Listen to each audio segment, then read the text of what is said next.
Hello, welcome La Liga and FC Barcelona parties. I'm really excited to have two very powerful forces in Spanish football within the same room. Today we will be analyzing conflict with context of both parties' history, identity, and financial power. And we will be analyzing these conflicts and providing a possible solution that satisfies both parties. So, diving into a little bit of the FC Barcelona history, FC Barcelona is more than a soccer team, it is a symbol of Catalonian identity. And so, after the nationalist victory in the Spanish Civil War in 1939, General Francisco became dictator and stripped Catalonia of all liberties, language, and culture. His vision of a homogenous Spanish nation meant enforcing cultural and linguistic cohesion through erasure. And so, under Franco's rule, FC Barcelona's name became Barcelona Club de Football in Castilian Spanish, and the Catalan flag was removed from the club's crest. Nonetheless, FC Barcelona's club became a safe space, the only public place where Catalans could freely speak their language, and that's where the phrase "Més que un club," more than a club, originated from, and it resonates deeply with Catalan people. And so, as Science Direct puts it, it is not Catalonia's politics, economy, culture, family life, art, or religion that make up most of its people, mental, and physical space, but FC Barcelona. Today, FC Barcelona is a global powerhouse with over 130,000 members and 1,638 official supporter groups. And in 2006, when the club won the Champions game, over 1.5 million people went to the streets of Catalonia to celebrate, and former FC Barcelona president Josep Bartomeu reinforced this sentiment, saying, "We are more than a club, and it is precisely because of that we feel that it is our duty to stand by our people under such difficult circumstances, as those that are being experienced right now." So that's a little bit of FC Barcelona's history and cultural identity. Now I'll be talking about the other party in the room, La Liga's history and financial regulations. So La Liga is officially known as Campeonato Nacional de Liga de Primera División, and it was founded in 1928, heavily inspired by the English Football League. And over the decades, it has become one of the most prestigious leagues in all the world, home to legendary clubs like FC Barcelona, of course, Real Madrid, Atletico Madrid, and Sevilla.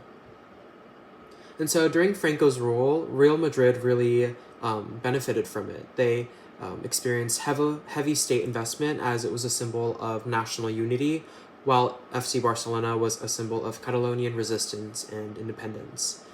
And so even after Franco's death and Spain's transition to democracy, the rivalry between these two has remained and has become one of the most fiercest in football history. In recent years, La Liga has implemented strict financial regulations to maintain economic stability. According to Forbes, the total amount distributed across the Liga club adds up to €1.35 billion or $1.41 billion, with huge disparities between the highest earners and clubs at the bottom of the table. Barcelona, in this case, brought in almost 4 times as much money in audiovisual revenues as UD Almeria. And so, La Liga salary cap, known as Financial Fair Play (FFP), is designed to prevent clubs from overspending, but for FC Barcelona, this has been a major roadblock because it's unable to retain players like Lionel Messi. Essentially, FFP is to keep the playing field fair and equal, and so putting salary cap and financial regulations is so clubs like UD Almeria have the same opportunity to succeed. And so the conflict between FC Barcelona and La Liga is similar to a dispute between a workers' union and company management. Company management being La Liga and workers' union being FC Barcelona. Barcelona sees itself as a unique cultural entity, while La Liga is focused on maintaining financial balance and relevance within the global sphere to maintain revenue and maintain prominence within the football world. So if Catalonia were to become independent, the consequences would be severe.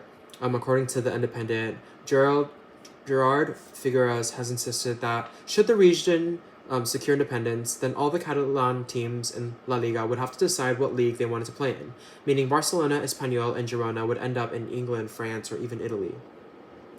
And so this would separate FC Barcelona from Real Madrid, effectively dissolving El Clasico, which is the most iconic rivalry between Real Madrid and FC Barcelona. This also weakens both clubs' international appeal. And so this comes into common interests and possible solutions between both La Liga and FC Barcelona.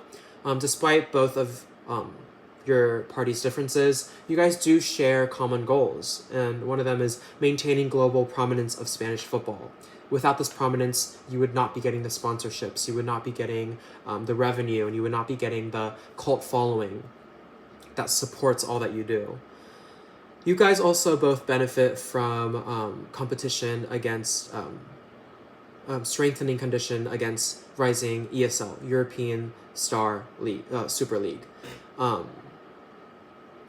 You guys also share a common goal of leveraging marketing power of Real Madrid and Barcelona rivalry. Because of this rivalry, more fans tune in, more revenue, more support from global audiences. And so to resolve this conflict, communication is key. Both parties must recognize their interdependence, while also acknowledging the club's cultural significance, but also maintaining financial stability. So there's a lot of aspects that we need to balance within this meeting.